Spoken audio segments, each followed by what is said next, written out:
you can count on. This is WNAM TV5 News.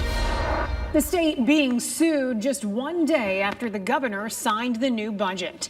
It concerns a new 24% tax on cannabis meant to fix the roads. One cannabis vendor tells TV5's James Felton this will put many businesses up in smoke.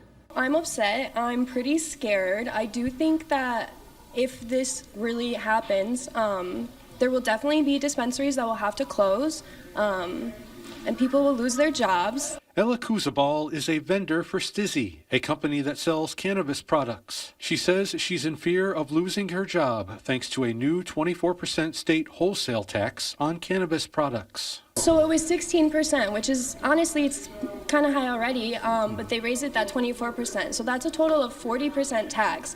So for example, if you buy a $100 ounce of weed, that will be $140, which for anyone who buys weed, that's like another tier or two.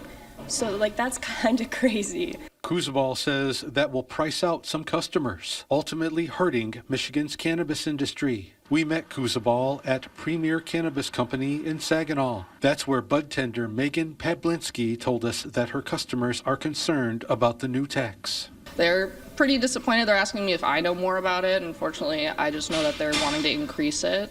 I just know that it's just not going to be a really good idea, unfortunately. The Michigan Cannabis Industry Association has filed a lawsuit in an attempt to put a stop to the new tax, a move Pablinski supports. I think that it should be in the power of the people to at least have a say that we should increase it or decrease it, and I think that's pretty right for them to do that. State lawmakers approved the new tax to provide funding for Michigan's roads. Kuzabal doesn't think her industry should have to bear that burden. And I think it's very unfair that we're the ones who have to pay for the roads, because why? We don't do the damage to the roads. So I don't understand. James Felton, WNEM TV5.